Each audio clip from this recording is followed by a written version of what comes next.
मनीष कश्यप को भी हक है कि वो तेजस्वी के बारे, नीतीश के बारे में बोल सकते हैं, मगर गलत मैसेज और गलत प्रोपेगेंडा जो उन्होंने दिखाया कि बिहारियों के साथ बहुत गलत सलूक हो रहा है, बिल्कुल वो झूठ था, वो बिल्कुल एक फेक न्यूज़ था, वो बिल्कुल एक अलग प्रोपेगेंडा था। उसके वजह से इसको सज़ा मिलनी चाहिए और कम से कम साल भर इसको जब्त करवा देना चाहिए। इसको तो सबसे पहले पत्रकारिता नहीं करनी चाहिए। अगर ये सच में जर्नलिस्ट है, जो मुझे नहीं लगता वो है, मुझे मालूम है कि वो इंजीनियर है, इंजीनियर या कुछ तो है, पीडब्ल्यूडी में काम करता था। जबकि मनीष कश्यप मुझे लगता था एक यूट्यूबर है, छोटे मोटे यूट्यूबर है, मगर इतनी बड़ी बड़ी अल्फाजें और इतनी बड़ी बड़ी बातें कि 2024 में हम नहीं 2025 में हम तेजस्वी को मुख्यमंत्री बनने तक नहीं देंगे, ये मेरा वादा है। तो देखिए, बनना ना बनना वो तो अल्लाह और भगवान के हाथ में, जनता के हाथ में, ठीक है, वो किसको बनाएंगे नहीं बनाएंगे। अब ये जैसे छोटे मोटे यूट्यूबर हैं, यहाँ बैठे रहते हैं, ये लोग अगर इतनी बड़ी बड़ी बातें करेंगे तो मुझे वाकई में लगता है कि बहुत अच्छा और कड़ा स्टेप है।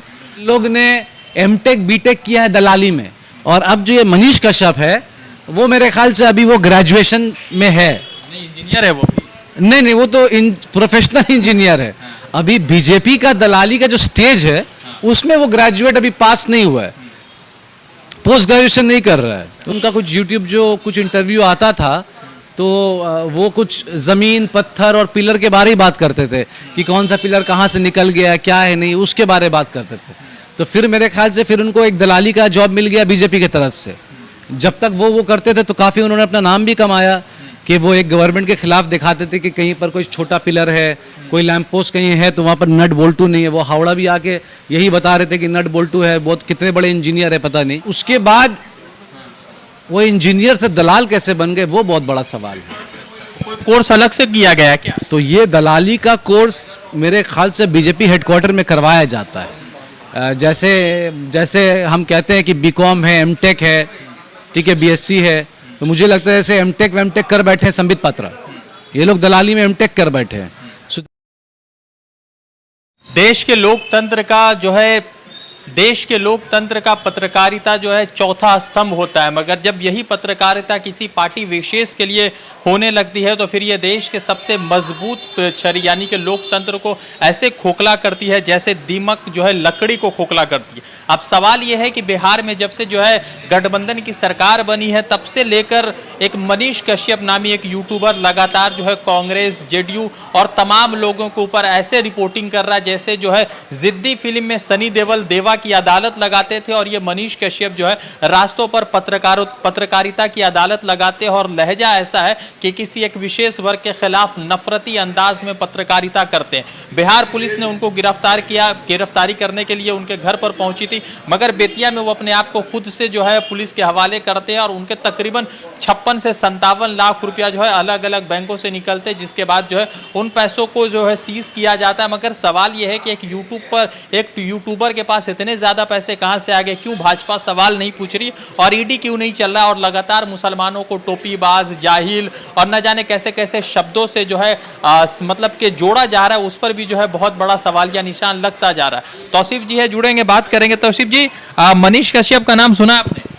मैंने अभी हाल फिलहाल सुना जब उनका कुछ उन्होंने कहा कि साउथ इंडिया में कहीं पर बिहारियों के साथ कुछ अत्याचार हो रहा था, और जो बिल्कुल फॉल्स खबर है। उसके बाद मैंने आरजेडी के कई नेताओं के और नीतीश कुमार का भी इंटरव्यू देखा जहाँ कि प्रशांत किशोर ने भी बहुत सारी टिप्पणी दी कि वो बात बिल्कुल झूठ था।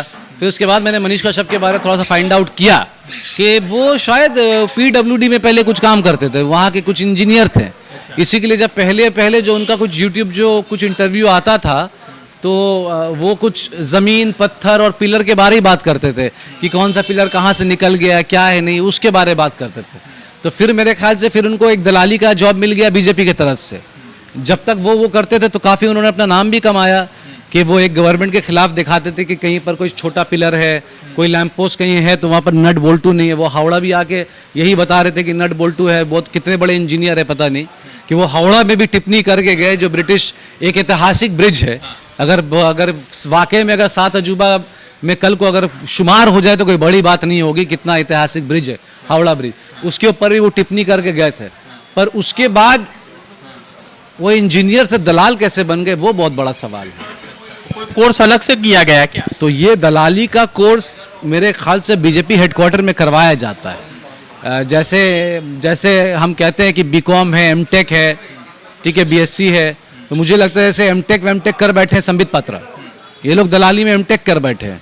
सुधांशु त्रिवेदी, ठीक है, मैं कलकत्ता में सुधांशु त्रिवेदी। नहीं वो तो मालूम है, कुछ उसमें आए हुए हैं, मेरे को बहुत करीब हैं, मगर बोलने का तो भाई पॉलिटिक्स है, बोलना ही चाहिए। और तहसीन पूनावाला, ठीक है, ये लोग ने पूना वाला तो मुसलमान ही है ना, तो फिर कितना नहीं, तहसीन पूनावाला की जो अम्मी जो है वो मेरे ख्याल से नॉन मुस्लिम है, पर वो अपने आप को मुस्लिम कहते ही नहीं है। तो जो अपने आप को अगर मुस्लिम नहीं कहता तो उसके ऊपर ज़बरदस्ती, तो ये इस्लाम है, ज़बरदस्ती तो आप नहीं ढकेल सकते। क्योंकि जब हम दिल्ली में मुलाकात हुई थी तहसीन से, तो तहसीन से ये हमने पूछा था, तहसीन पूनावाला नहीं, उनके और शहजाद, सॉरी, तहसीन तो फिर भी फॉलो करते हैं, ये वो भी दोस्त हैं, शहजाद पूनावाला तो बिल्कुल फॉलो नहीं करते हैं। तो वही बात है कि इन लोग ने एमटेक बीटेक किया है दलाली में, और अब जो ये मनीष कश्यप है वो मेरे ख्याल से अभी वो ग्रेजुएशन में है, नहीं इंजीनियर है वो भी। नहीं वो तो प्रोफेशनल इंजीनियर है। अभी बीजेपी का दलाली का जो स्टेज है उसमें वो ग्रेजुएट अभी पास नहीं हुआ है, पोस्ट ग्रेजुएशन नहीं कर रहा है, उसका ग्रेजुएशन चल रहा है। उनके पूरे प्रॉपर्टी को कुर्क करने यानी कि कैप्सीज करने पहुंची थी, मगर उसी बीच वो डर से बेतिया आते हैं और अपने आप को अरेस्ट कराते हैं। मेरे ख्याल से ये बहुत अच्छा एक स्टेप है।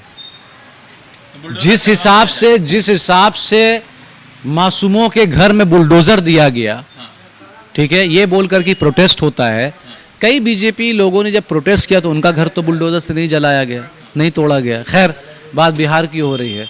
तो मगर ये आप लोग के इंडस्ट्री के लिए बहुत एक अच्छी खबर है कि अगर बुरी पत्रकारिता दिखाइएगा तो आपकी भी जमानत जब्त कर सकते हैं हम। और ये जितना टैक्स के हिसाब से ये सील किया गया, ये बहुत अच्छा स्टेप लिया गया। जबकि मनीष कश्यप मुझे लगता था एक यूट्यूबर है, छोटे मोटे यूट्यूबर है, मगर इतनी बड़ी बड़ी अल्फाजें और इतनी बड़ी बड़ी बातें कि 2024 में हम नहीं 2025 में हम तेजस्वी को मुख्यमंत्री बनने तक नहीं देंगे, ये मेरा वादा है।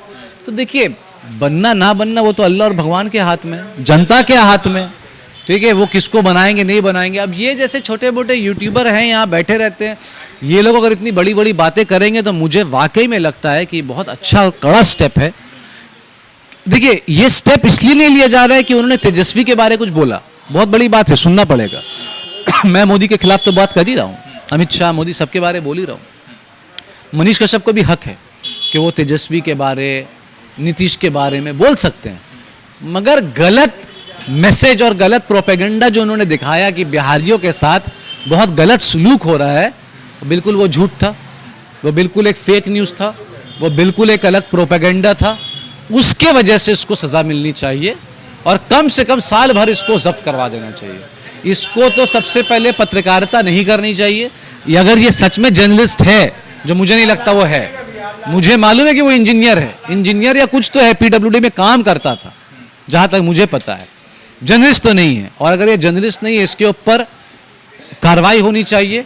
और मैं ब्रॉडकास्ट फेडरेशन से और जर्नलिज्म डिपार्टमेंट जो भी है, मैं उनसे भी ये कहना चाहता हूँ कि कोई गरीब अगर पोर्टल चलाना चाहता है चलाइए, यूट्यूब चलाना चाहता है चलाइए, मगर उनको देखिए, यूट्यूबर में और जर्नलिज्म में बहुत फ़र्क है। यूट्यूबर बनकर आप पॉलिटिक्स की बात फिर मत करिए। नाच गाना दिखाइए, नाचिए, घूमिए, कोई दिक्कत आप नाचिए, गाइए, आप स्टोर की ओपनिंग करवाइए, शादी वाड़ी का ओपनिंग हो रहा है, ये हो रहा है, वो हो रहा है, वो ओपनिंग करवाइए।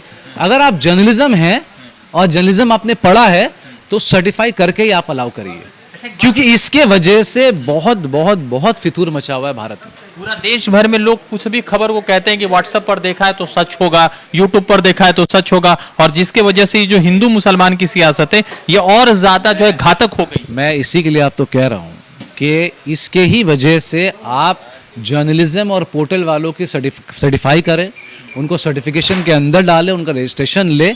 और जो यूट्यूबर है वो ठीक है, फ्रीलांस कर रहे हैं, अपना करे, मगर उनको पॉलिटिकल थीम में आने से मना कर दिया जाए, क्योंकि इनके मज़े और पैसे के वजह से यहाँ पर लाश की ढेर लग रही है, मोहल्ला जल रहा है, नेताओं के बीच में लड़ाई हो रहा है और नेता पब्लिक के ऊपर लड़ाई करवा दे रहे हैं। तो ये बंद होना चाहिए। मनीष कश्यप जैसे लोगों को कम से कम साल भर की कड़ी सज़ा होनी चाहिए। क्योंकि इसलिए नहीं कि उन्होंने डेमोक्रेसी के खिलाफ थे, नहीं, डेमोक्रेसी उनका हक है, वो नरेंद्र मोदी के खिलाफ बोलिए, मैं बंगाल में हूँ, आप ममता बनर्जी के खिलाफ बोलिए, आप नीतीश तेजस्वी आप खिलाफ बोलिए, आप क्यों नहीं बोलिएगा, मगर आप गलत मैसेज को, प्रोपेगेंडा को आप सपोर्ट मत करिए। आज अगर ये बिहारी के वजह से अगर बिहार और साउथ इंडिया के बीच में अगर कलेश हो जाता तो इसका कौन जिम्मा होता? एक स्टेट से दूसरा स्टेट एक स्टेट वर्सेस दूसरा स्टेट अगर होता तो ये कौन जिम्मा होता? आज ये हिंदू मुसलमान कम नहीं है क्या कि आप स्टेट की लड़ाई होगी, मातृ जबान पे लड़ाई होगी, ये कौन कन्नड़ा बोल रहा है, कौन मलयाली बोल रहा है, कौन बंगाली बोल रहा है, कौन उर्दू बोल रहा है, इसमें लड़ाई होगी। अब हिंदू मुसलमान काफ़ी नहीं था, सिख ईसाई काफ़ी नहीं था कि अब ये मनीष कश्यप जैसे लोग अब बैठकर ये लड़ाई लगवा रहे हैं, 2 स्टेट में लड़ाई कर देंगे। मेरे ख्याल से तेजस्वी यादव और नीतीश कुमार को कड़ी से कड़ी स्टेप लेनी चाहिए। पैसा जो जब्त किया आपने वो छोड़ दीजिए, उसकी भी परिवार है, मगर इस लड़के को आपको जेल करना बहुत ज़रूरी है। पूरे देश भर में आपने देखा कि अलग अलग माध्यम से रोका जाता है, तस्वीरें होती है मीडिया पे, जब कभी अगर डॉक्यूमेंट्री बनता है तो उनको रोका जाता है, कभी बीबीसी सच बताता है तो उनको रोका जाता है, कभी 24 मार्च के 2020 की उन तस्वीरों को दिखाया जाता है जहां पे पलायन होता है, लाखों की संख्या पर अलग अलग देश के मजदूर जो है सड़कों पर जाते हैं, उन पर जो है बातचीत होती है और फिल्म बनती है। भीड़ जैसे फिल्म का ट्रेलर लॉन्च होता है तो उस पर बातचीत होती है। अब सवाल ये है कि भीड़ जैसे फिल्म के ट्रेलर लॉन्च होता है, मोदी जी जो ने जो भाषण दिया है अगर उसको उसमें जोड़ दिया जाता है तो 10 मार्च को ट्रेलर लॉन्च होता है, 13 को हटा दिया जाता है और 4 दिनों तक ये बात होती है कि ट्रेलर लॉन्च हो तो होगा कि नहीं होगा। फिर मोदी जी का जो मतलब के क्रैस्मेटिक जो भाषण है उसको हटा दिया जाता है क्योंकि बहुत सारे लोगों को शायद वो भाषण जो है बाद में अच्छा नहीं लगता होगा तो उसको हटा दिया जाता है। मगर सवाल यह है कि मनीष कश्यप जैसे लोग जो लगातार प्रोपेगेंडा चलाते हैं, किसी एक राज्य से दूसरे राज्यों की लड़ाई करवाते हैं, मुसलमानों के खिलाफ जो है नफरत घोलते हैं, गैर भाजपाई राज्यों में जाकर जो है भाजपा की जो है तारीफें करते हैं और प्रधानमंत्री नरेंद्र मोदी या कह सकते हैं कि आरएसएस के तरीके से चलते हैं, तो ये कहीं ना कहीं लोकतंत्र के लिए खतरा जरूर है। और बिहार सरकार जो एक्शन ले रही है शायद एक मजबूत लोकतंत्र को बचाने के लिए जो एक्शन लिया जा रहा है उसको जो है सम्मान करना बेहद जरूरी है। रज़ा अंसारी की रिपोर्ट।